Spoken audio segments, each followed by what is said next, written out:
diversity and vibrancy of these genres, but as well as their unifying power and profound impact in human interaction and emotion. Join us as we embark on this captivating journey of rhythm, melodies, and emotion. Now, music and dance genres. Let's have first the overview of music.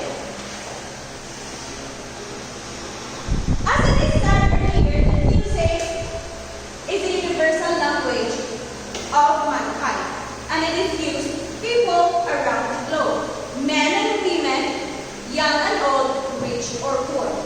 Each of us have the same sense of recognition and appreciation of this wonderful creation of art, the world of music.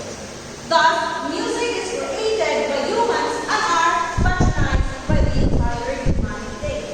But however, there is no accurate or exact definition of music. But authors in the field of music and music education have different meanings of this particular term.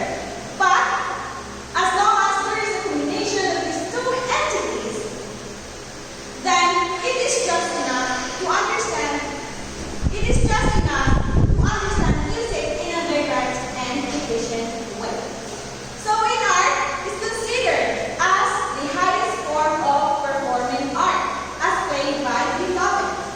We all know that Beethoven is a German pianist and a composer who is regarded as one of the most influential figures in the history of Western music. Music can be appreciated